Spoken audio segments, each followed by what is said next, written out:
Les femmes ayant des symptômes du syndrome des ovaires polykystiques sont plus susceptibles d'avoir des enfants autistes. Lorsqu'on parle d'autisme, on pense de prime abord à un état mental plutôt qu'à une maladie à proprement dit. Mais en réalité, il s'agit bien d'une maladie neurologique ou condition neurodéveloppementale qui ne se guérit pas et qui affecte le fonctionnement du cerveau, le système immunitaire et biologique. On estime qu'un enfant sur 100 serait atteint d'autisme en France et selon de récentes études cette pathologie serait liée au syndrome des ovaires polykystiques. Ces études mettent en évidence une cause hormonale liée à certains cas d'autisme ou de troubles apparentés et ce risque serait plus élevé chez les enfants nés de femmes souffrant d'un syndrome des ovaires polykystiques. En dehors de l'évidence d'une prédisposition génétique favorisant l'apparition des troubles de l'autisme, deux autres approches scientifiques sont infiniment associées au déclenchement de l'autisme telles que l'approche neurobiologique et les facteurs environnementaux.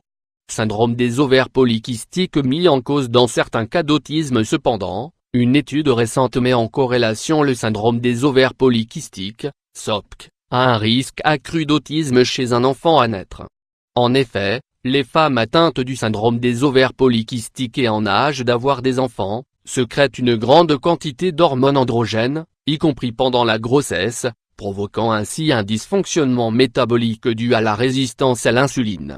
Une étude du Centre de recherche sur l'autisme de l'Université de Cambridge corrobore ce lien selon lequel les femmes atteintes du syndrome des ovaires polykystiques, SOPK, sont plus susceptibles d'avoir des enfants atteints d'autisme. L'auteur principal de la recherche Simon Baron-Cohen, déclare que la recherche permet de situer les effets de la testostérone sur le développement du cerveau du fœtus et sur le comportement et l'esprit plus tardif de l'enfant et que ces effets hormonaux ne sont pas nécessairement indépendants des facteurs génétiques, car une mère ou son bébé peut avoir des taux plus élevés d'hormones pour des raisons génétiques, et la testostérone peut affecter le fonctionnement des gènes. Une autre recherche met en évidence que les troubles du spectre autistique, TSA, caractéristiques pouvant changer au cours du développement d'une personne, sont mis en mouvement au cours du développement prénatal. Qu'est-ce que le syndrome des ovaires polykystiques?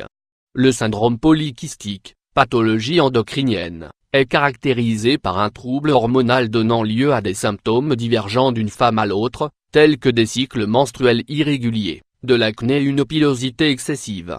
Il est également singularisé par une augmentation anormale de la production d'androgènes dans les ovaires et qui altère de manière significative la croissance des follicules ovariens, à savoir l'accumulation autour des ovaires de multiples petits kystes, et perturbe la production des ovules. Également appelé affection systémique, le syndrome polykystique a un impact sur tout l'équilibre hormonal et peut entraîner différentes complications au niveau cardiovasculaire, métabolique et reproductif mais aussi général.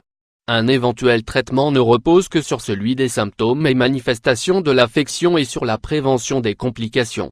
Une étude suédoise confirme le lien de cause à effet. Une autre étude menée sur le sujet en Suède à l'Institut Karolinska de Stockholm portant sur un panel de la population suédoise, met en évidence que les enfants nés de mères produisant un excès d'hormones androgènes ont un risque plus élevé de développer des troubles liés à l'autisme.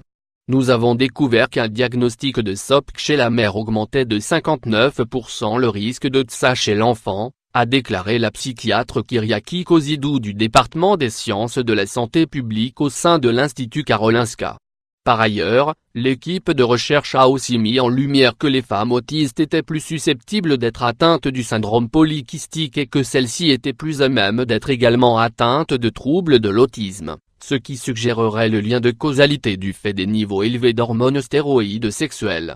Ainsi, ces recherches corroborent celles déjà menées par l'université de Cambridge qui avait démontré qu'avant même leur naissance, les enfants autistes présentaient des taux élevés d'hormones stéroïdes sexuelles et que ces dernières sont en fait produites par la mère, qu'elles peuvent se frayer un chemin à travers la barrière placentaire et jouent donc un rôle important dans le développement des troubles autistiques lorsque cette dernière est atteinte du syndrome des ovaires polykystiques.